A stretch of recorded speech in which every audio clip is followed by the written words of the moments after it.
Okay, so today we're going to talk about how to write a 5-paragraph essay. Many high schools teach this because students who are preparing for the SAT have to learn it. But some people, even if you did learn it, you might have forgotten about it. So it's a great way to start with the basics and build on later, especially for college essay writing. Okay, so your assignment for this class is you're going to write a basic argument. You will write a 3-page basic argument essay using a 5-paragraph essay style or theme in MLA format. For this essay, if you would like to write using first or second person point of view, using personal pronouns such as I, me, we, you, your, our, and us, you may. Even though the topic might be personal to you, the language of the essay should not come across as an opinion piece, but as an academic argument. You will not need to do any research for this essay. The argument should arise from your own thoughts and evidence regarding the topic. Many of you have thought about different issues and you've already done research on your own. So you're going to dig into that knowledge base that you have in your mind to use as evidence for this paper. The basic argument is due next Sunday, June 16th by 11:59 p.m. So according to your textbook, the 5-paragraph theme is formulaic. It doesn't compel deep thinking. Your professors are looking for a more ambitious and arguable thesis, a nuanced and compelling argument, and real-life evidence for all key points, all in an organically structured paper. While this might be true, it's certainly the 5-paragraph essay is structured. I disagree that you can't be original. So the 5-paragraph essay has a strict form, but so do sonnets, haikus, and debates. Having a strict structure does not mean that you have to compromise originality. The 5-paragraph essay provides a clear path of argument and is a great way to organize your thoughts, especially when you are first learning how to write an argument. So for those of you who didn't like writing in the first place or you've been out of school for a long time, this is really a great structure to help you kind of get your feet wet again. So what is the 5-paragraph essay structure? Well, in the first paragraph, that should be your introduction. Your introduction should broadly introduce the topic and then quickly narrow down to the thesis. The thesis is the main point of your essay. It should have one main point and 3 minor points or premises. And then your first body paragraph, which is the second paragraph of the essay, argues your first minor point. The first topic sentence reflects the first minor point or premise. You then offer evidence and examples to support your claims. At the end of the paragraph, you'll use a transition sentence to signal to the reader that the topic is shifting from the first minor point to the second minor point. If this feels abstract at the moment, just hang on with me and I will show you an example will make this make sense within the context of an actual paper. So the second body paragraph argues the second minor point. The second topic sentence uses the second premise, and then you offer evidence and examples. And at the end of the sentence, now you're going to transition from the second minor point to the third minor point. The third body paragraph argues the final minor point, and then you're going to transition after you provide your evidence and examples to the conclusion. Okay, so with the conclusion, many people learn that you're restating your thesis or you're restating the points that you've already made. And here is where you really want to depart from what you've learned and do something different. It's called the warrant or the so what. You want to tell readers why it's important that they see it your way and not somebody else's way. So whatever the issue or solution that you propose, you want the reader to agree with you, and here's where you get to drive that point home in the conclusion. Again, you have to be careful with how you use personal pronouns, because you want this to be academic and not browbeating. All right, so your essay should make a bold claim and defend that claim. But what is a claim? A claim is an assertion of fact or belief that needs to be supported with evidence, the information that backs up a claim. For our purposes, we will consider 3 types of claims. The first is a claim of fact. Claims of fact are assertions or arguments that a problem or condition has existed, currently exists, or will exist. Most claims of fact, despite the terminology, are open to debate.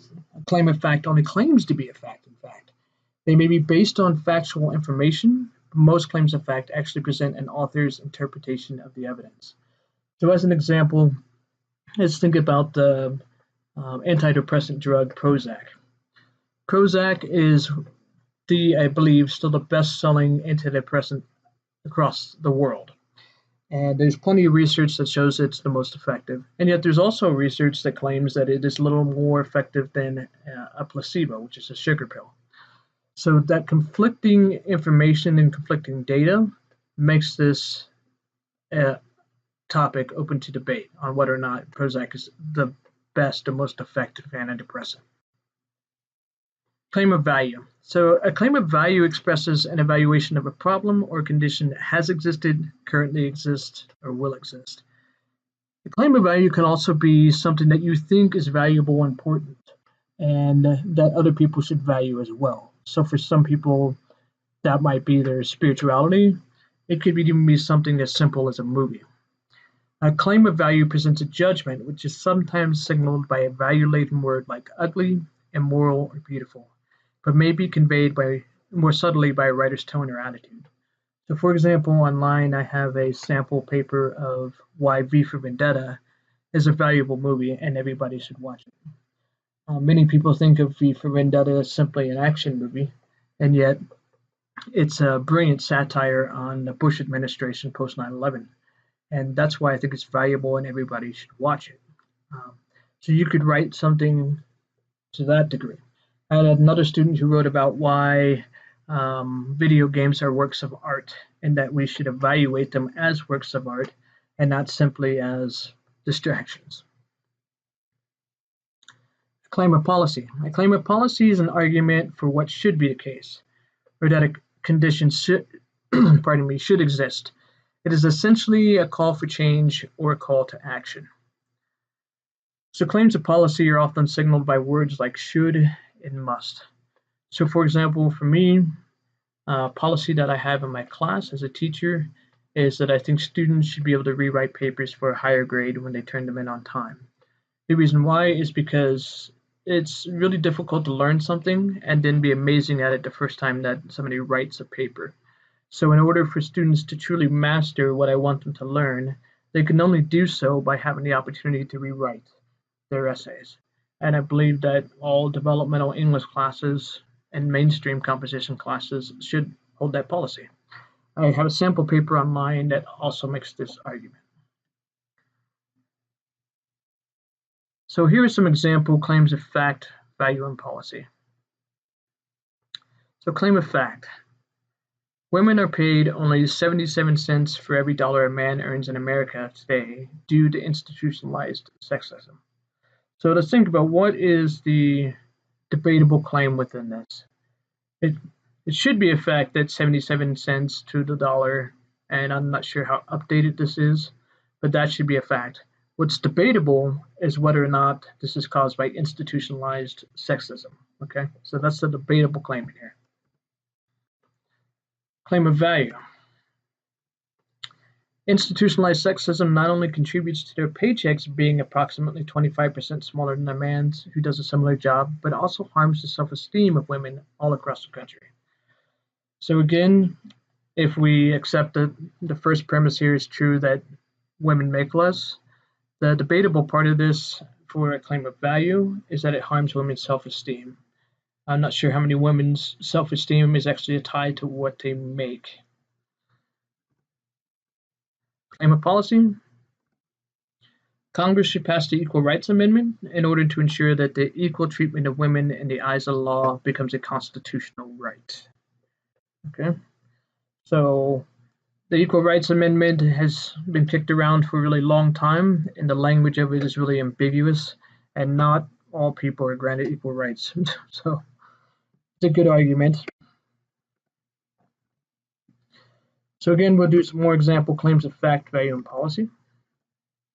Grade inflation is a major problem in universities all across the country, and it is due to the fact that teachers are reluctant to give appropriate grades to students. So grade inflation is where a professor gives students higher grades than they actually earned. So this person claims that teachers are reluctant to give appropriate grades, and therefore they just give higher grades for whatever reason. Claim of value. University professors are not adequately evaluating student work because they are lazy, so grade inflation becomes a subsequent problem. I think this would be a little bit difficult to argue simply because you'd have to prove that all professors are lazy or that the majority are, and therefore they just randomly assign higher grades. If somebody's lazy, why wouldn't they randomly assign lower grades? It's a tricky sort of argument to have to make. Claim of policy. Universities should do a comprehensive study of the grades earned at their institutions in order to conclude whether or not grade inflation is a real issue on their campuses. So, are professors just randomly passing students to pass them and to make their numbers look good? Or is it a fact that the teaching is effective and therefore the grades reflect exactly what students have earned?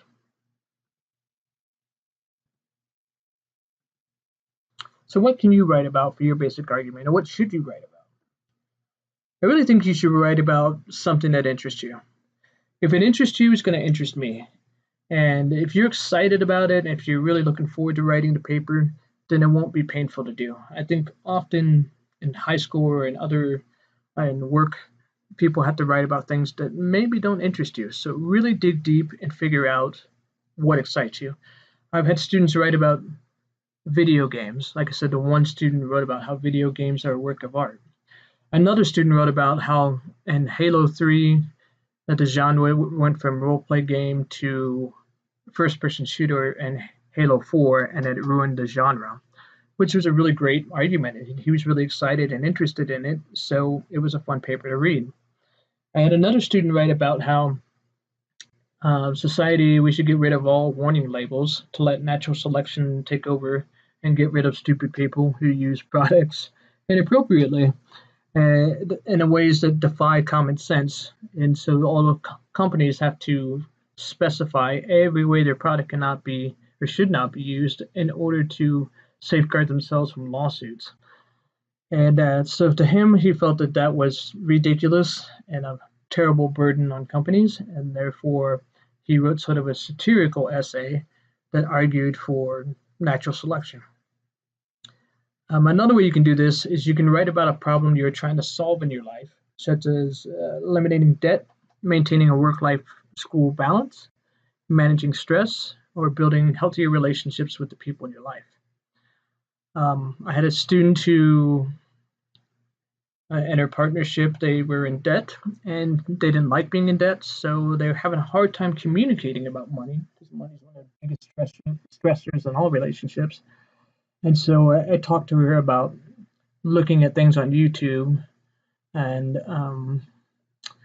like Dave Ramsey and trying to learn more about how to get out of debt and what debt means and just digging yourself out of that. So she did a paper on it and followed those steps, and they were able to get out of debt. You can also write about values that are often ignored that society should embrace or re-embrace, such as manners, family time, spirituality. I don't mind if you write about your personal spirituality as long as you put it within the context of why you think it's valuable on a larger scale. You can also write about something of value to you that others should value. So I gave you the example of my love for the movie V for Vendetta. So if there's something that you really love and really think is profound and important that other people should also value, it could be a work of art. It could be anything really. Then you can write about that. You can write about policies that should change at work, at the state level, or at the national level, or even at home.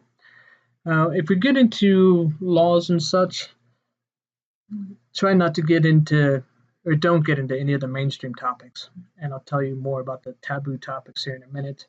But really want to do something that's more local issue, okay? There's something that's closer to home to you, that's meaningful to you, and not just kind of an easy cop-out sort of topic to write about. You can write about factual issues, such as the explosion of the homeless population in Colorado since the legalization of marijuana, or other issues that are not mainstream. So what I mean by that is there are certain things I don't want you to write about, you should not write about. Do not write about any mainstream topics such as abortion, gun control, healthcare, the death penalty, doctor-assisted suicide. Immigration, there's room for maybe addressing that, given some of the more recent legislation that has happened around immigration. Marijuana, cannabis, or hemp. I've read dozens of papers on that, and I would prefer to see something different. Not that if you have something different and truly unique in any of these topics, you can approach me with it. But for the most part, these are mainstream topics that have been done to death, and it's difficult for any students to say anything new.